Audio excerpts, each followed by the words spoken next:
In order to simplify this topic, I just introduced it last week, but in order to simplify the rest of it, we're going to just use the Gospel of Luke.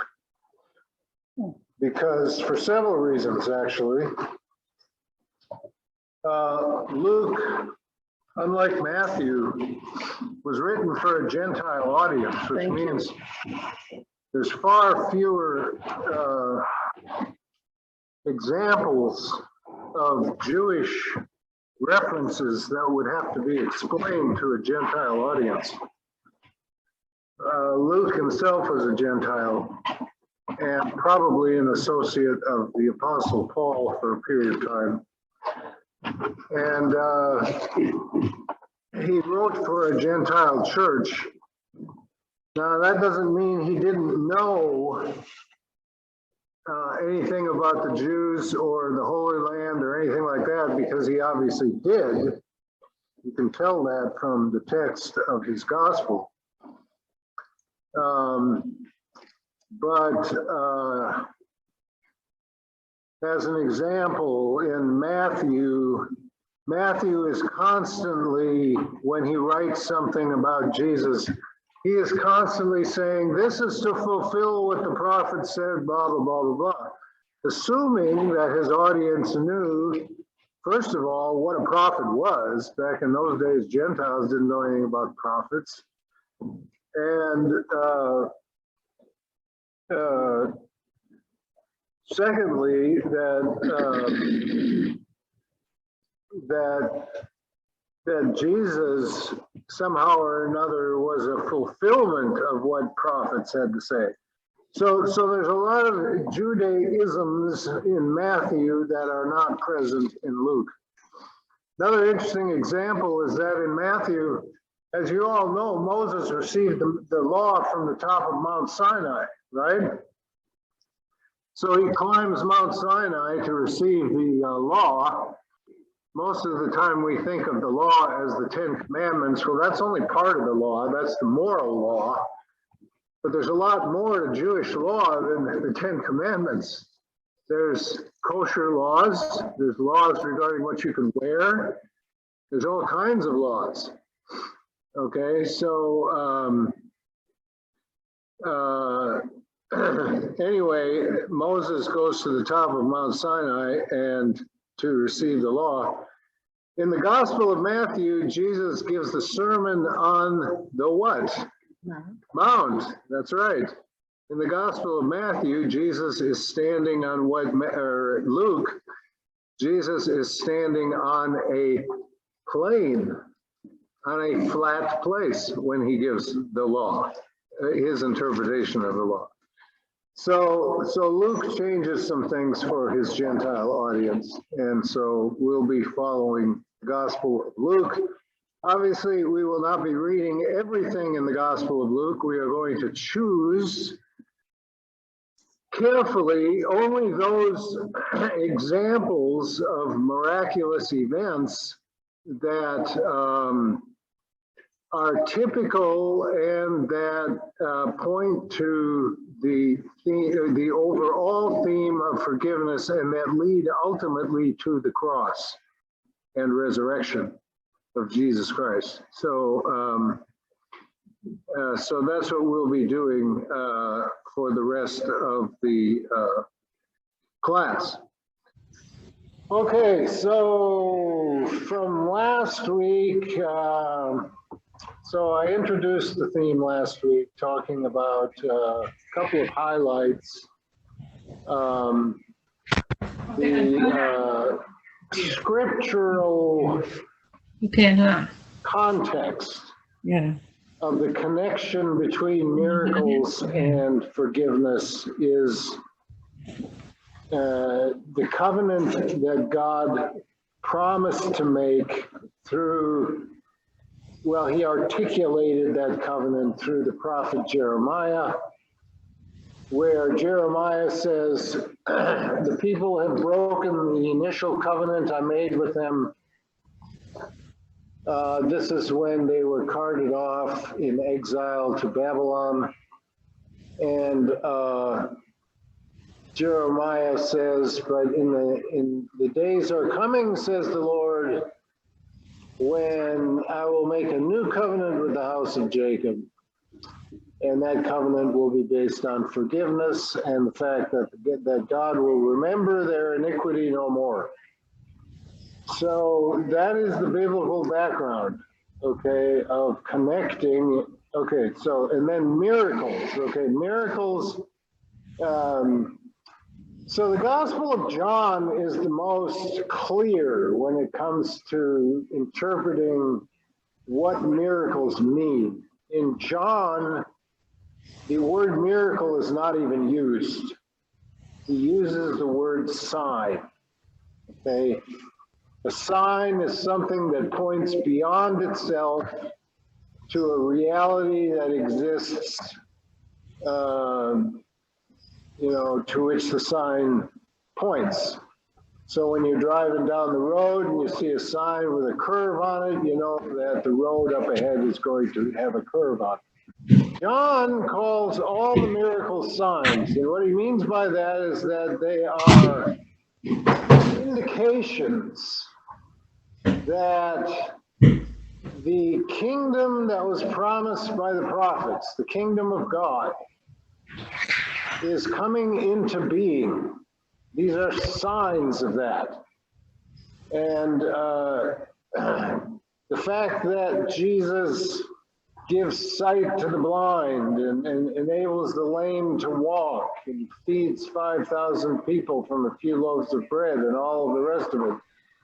These are all signs that God's rule is breaking into human history, and that God rules through the power of God's love, and that God can, presumably, the God who created all things out of nothing, if in fact that is the case, then you can presume that the same God can do with that nothing, that with that matter that he created out of nothing, he can do with it whatever he wants. But we also pointed out that Jesus' miracles do not necessarily, while they represent interventions into nature, they do not violate nature in the sense that they mimic what nature does on its own. What we want to do today, the furthest I could get today in terms of the time I had, was the opening part of the Gospel according to Luke. So when you're talking about miracles, where do you start? Okay, where do you start? Well, the Gospel of Luke starts with the appearance of what he calls angels. Okay, angels is another of those concepts that people who live in a modern or post-Enlightenment age have a hard time believing in. Okay, are there really such a thing as an angel? Okay, first of all, let's define what an angel is. Okay, so there's God who transcends all material reality. God is not material. God is pure spirit. And then there's the material world, which includes us. We're made of the same thing that the dirt out there in the driveway is made of. And then there are beings that are in between. Okay, they are spiritual beings, but they are not eternal beings like God is. God is eternal. There was never a time when God was not.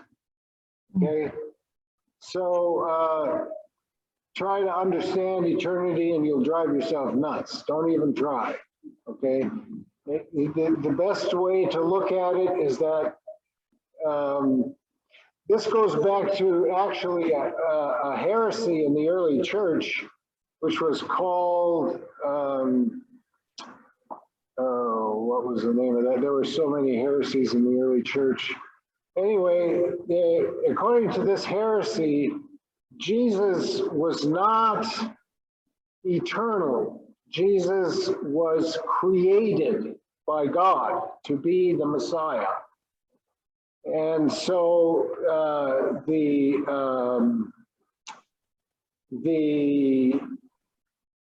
statement or the slogan of this Arianism, it was called, the slogan of the Arians was, there was a time when he was not, which means he was not eternal. Okay, the church decided that was heretical, and they rejected that idea. Okay, Jesus is considered to be the third person of the Trinity, and therefore he is as eternal as God the Father. And we're going to get into what that means here in a second, when we talk about the virgin birth. But in any case, an angel is a created being, not an eternal being. An angel is created, but an angel is a created spiritual being, not a material being, okay? And the word angel means messenger. Angels were created to be God's messengers, okay? And if you read the Bible carefully, you will discover that whenever angels appear, it is because they have a message, okay? So, Luke begins by drawing a parallel between John the Baptist and the birth of John the Baptist and the birth of Jesus. I'm going to leave out the part about John the Baptist and just talk about the birth of Jesus, okay? All right, so the first thing that happens in the gospel according to Luke, before Jesus is ever born, is that Mary, okay, now bear in mind that Mary is engaged to a man named Joseph, okay? Back in those days, families, they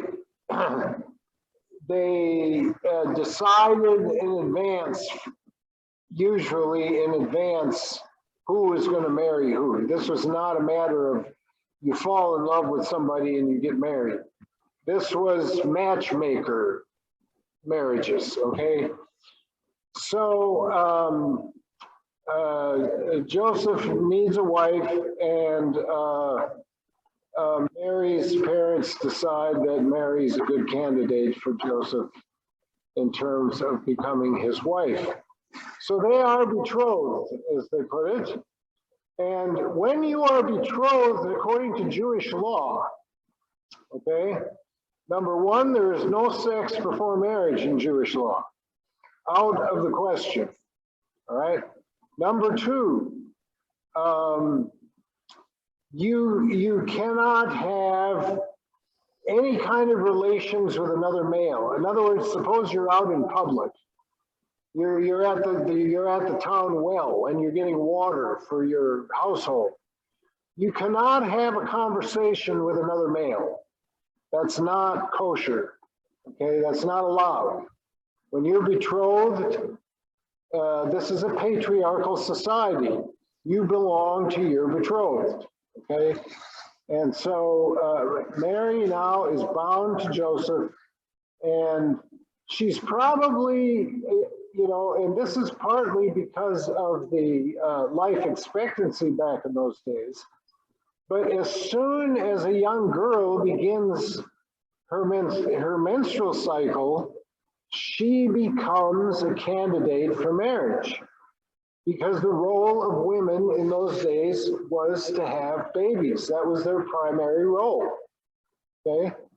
And now that's not to say that the role of women was any less important than the role of men. In fact, in some ways it was more important, because they held the family together. They stayed home. Initially, after a child was born, the other women in the village would care for the baby so that the mother could bond with the child and nurse the child and not have to do anything else. And besides that, back in those days, it was dangerous for them to do anything else, okay? So the other women in the community would take care of the meals and the household duties and feeding the, well, they didn't feed pigs, but they fed goats. They fed goats and then that sort of thing. So the mother was given, I believe it was a 6-month period where she could just recover from the birth. And other women in the society would take care of it. Okay, so because you were eligible for marriage when your menstrual cycle began, you could get married as early as age 13 or 14. And in fact, they did. Mary could very well have been a young teenager. We don't know that, but she very well could have been. Okay. There's no doubt that she was young because families wanted to marry their daughters off ASAP to make sure, not because they didn't want their daughters, but because they wanted their daughters to have a life. And a woman without a husband didn't have a life. Okay. So they wanted their daughters to have a life. And when the betrothal took place, the two families would meet and an agreement was made. Okay. And the agreement was based on the idea that the woman, because men tended to work themselves to death, women oftentimes ended up widows. That was very common. You've heard many times, I'm sure, reading the Bible about widows and orphans, right? That's because the males died at a young age. Average life expectancy at best was 40. That was at best. Okay. Every now and then, somebody would inherit the genes that enabled them to live a long life, but that was very, very rare. All right, so they would meet, the two families, and decide how much of a what did they call that? Dowry. Thank you. How much of a dowry the bride would get in case her husband were to die and she needed something to support herself with. So this would be negotiated, okay? And the dowry would always go with the marriage, but the husband couldn't touch the dowry. It belonged to the woman. Okay? That was hers, and it stayed hers so long as she was alive. Okay, so all of that would have taken place by this time. Okay, Mary would have, all of this would have happened by this time. And then all of a sudden, says Luke, Mary is by herself one day, and who shows up? The angel. The angel. The angel, you remember his name? Gabriel. Gabriel. Gabriel was a famous angel. And the reason Gabriel was famous was because he was one of the head honcho angels. Okay, he was really up there in his status before God. So God sends a very important angel to Mary. And it's interesting that according to Luke, and maybe this is just because back in those days, people believed in angels and they didn't think there was anything odd about it. Today, if somebody told you an angel appeared to them, you might wonder if they ought to see a psychiatrist, right? So, but back in those days, no, people believed in angels and they didn't think there was anything odd about it. So there's only one person I know who claims to have had numerous encounters with angels. It's a famous person. she's not alive anymore. And she wrote a book that was famous a long time ago that started the death and dying movement. Do you remember who I'm talking about? Exactly, Elizabeth Kubler-Ross. I went to one of her workshops. She would run workshops for people who had to help those who were dying. Well, anyway, I went to one of her workshops, and coincidentally, during lunch, I sat down and she sat right across from me. So we got into a conversation, and she started talking about her spooks. What are you talking about? She says, my spooks talk to me all the time. You know, what's a spook? An angel. She called them spooks. Yeah, she claimed that she had regular conversations with her spooks. So she was definitely a believer in angels. In fact, she claimed to have had conversations with them all the time. So there's an Irish lady, Lorna Birch, I think that's her name, that's written many books on angels. And she talks with angels all the time. And sees the angels all the time. She does. Interesting read. Yeah. Okay. What's her name? Lorna. I think it's B-U-R-S-T, but the first name is Lorna.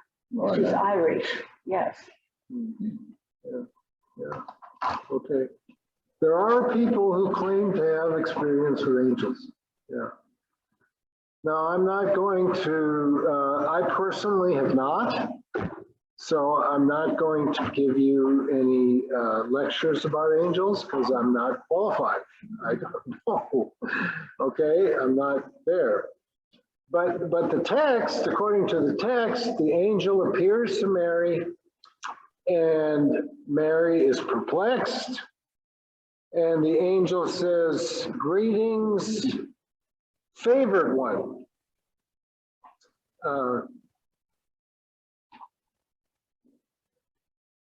Greetings, favored one. The Lord is with you. And then she's perplexed. She wonders what this greeting means. And the angel goes on to say, do not be afraid, Mary, for you have found favor with God. And now you will conceive in your womb and bear a son, and you will name him Jesus. He will be great, and he will be called the Son of the Most High. And the Lord God will give him the throne of his ancestor David. That's that covenant God made with David. He will reign over the house of Jacob forever, and his kingdom, of his kingdom there will be no end. And then she asks the $64,000 question. How can this be since I am a virgin? Okay, so the virgin birth, this is one of those miracles that has also caused a great deal of controversy. Last week we talked about people who believe in the idea that nature is a closed system and that it is regulated by laws that are predictable, and that given the same set of circumstances at any given period of time, the same thing will happen, which is why when a new medication is developed, the FDA wants to see studies. In other words, they want to make sure that given the same set of circumstances, this medication is going to do the same thing it did when the original investigator did the study. Okay, so then another investigator will do the same study, and if the medication does the same thing again, then that confirms that the medication works the way they say it's supposed to work, right? Okay, that's an expression of the idea that nature is a closed system that operates according to laws, and that these laws enable us to predict what will happen because these laws are never broken. All right, that's why we can predict what will happen. Okay, because nature operates according to these laws. Now, we all know that babies are created when a sperm cell and an egg cell unite. And if there is no sperm cell, how can you get a baby? How is it possible to have a virgin birth when there is no sexual union such that there can be a combination of a sperm and an egg? Well, okay, this is what you have to keep in mind. Number one, the Christian idea of God is Trinitarian. Okay, you all know what that means. Father, Son, Holy Spirit. Okay, what makes the Trinitarian idea of God not three gods and one God instead of three gods? Okay, well, this is the way to think about it. The Father and the Son are eternally existent. Jesus makes the statement in the Gospel of John, before Abraham was, I am. Okay? Now, when you say I am, what you're saying is there was not a time when you were not. You're not saying I was, you're saying I am. Okay? Think about the name God gave to Moses when Moses said, if I go to the people and tell them that you sent me, and they ask me what your name is, what should I tell them? And God said, tell them that Yahweh sent you. Okay? Now we think it's pronounced Yahweh, although in Hebrew, written Hebrew, only the consonants are written. The vowels are indicated by certain signs. And in some Hebrew manuscripts, you don't even have the signs, you just have to figure it out. Okay, this is ancient Hebrew, not modern Hebrew. All right, so it appears as if, because the consonants are Y, H, W, H. Those are the Hebrew consonants. And if you put in the vowels, it appears as if you get Yahweh. Okay. Well, what does the word Yahweh mean? Yahweh means I am who I am. Okay. So God defines himself not by limiting what his name means. Okay? In any other Hebrew name, the name means something. For example, take my name, Daniel. That's a Hebrew name. It means judge, or one who judges. And any other Hebrew name has a meaning to it. The name Israel, which was given to Jacob, means one who wrestles with God. Okay? Yahweh has no meaning to it except that God is who God is. Plain and simple. Okay? So that implies the eternality of God. He is eternally God. There is no beginning, there's no end, and there's no limitation to God in God's name. All right? All right. So if the Father and the Son are both eternally God, what about the Spirit? Okay? So the way most people picture the Trinity is that there's a symbol for the Father, there's a symbol for the Son, and the two are pictured as being bound together in a bond of love, and that bond of love is the Spirit. The Spirit is the bond of love that binds Father and Son together. Okay, so while you have three distinct persons, you have one God because they are all have the same nature.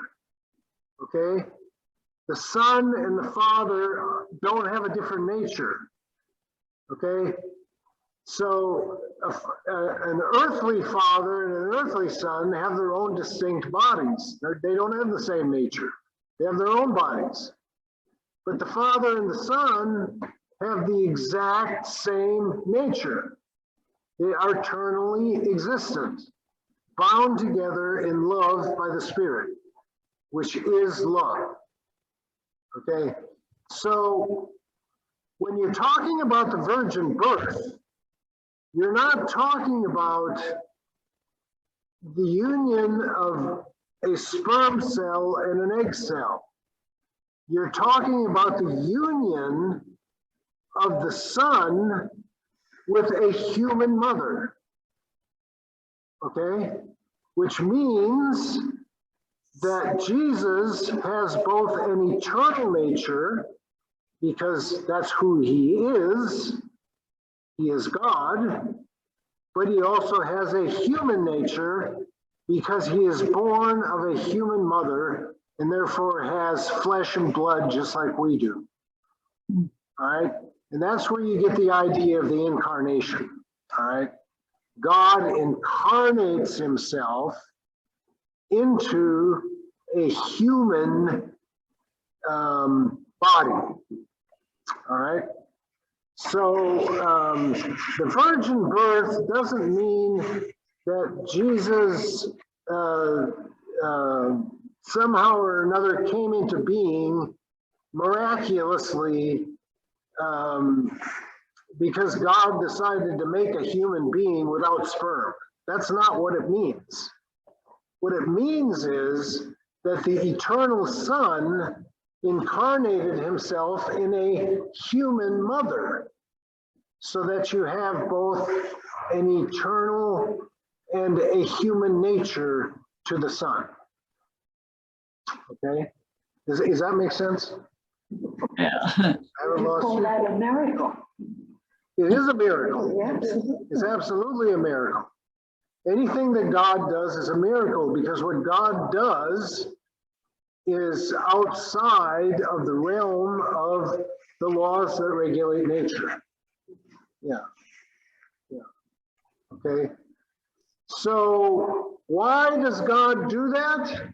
Because God is fulfilling God's promise as spoken through the prophets to send a king of whose kingdom there would be no end, in order to save the human race from itself, from its alienation from God, its having been expelled from paradise, and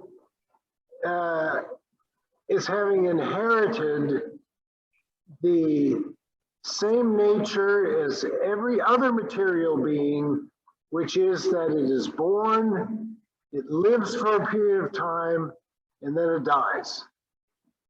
And after it dies, its body returns to the elements, which are the same elements that make up every other living thing, as well as every non-living thing.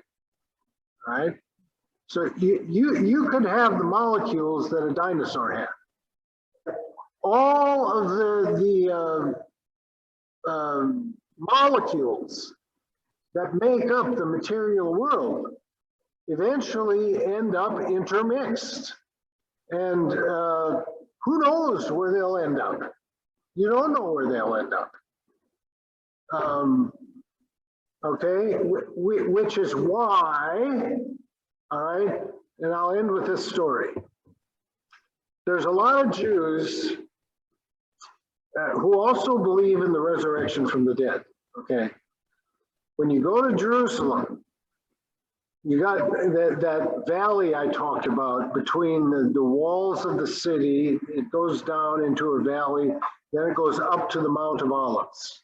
Okay, so the wall of the valley on the city side is an ancient Jewish cemetery. In fact, you can still see the tomb of Absalom, David's son, there. Yeah. Many Jews wanted to be buried there because when the resurrection of the dead happens, it happens initially in Jerusalem, and so they would be the first ones to rise from the dead, right? So now Christians,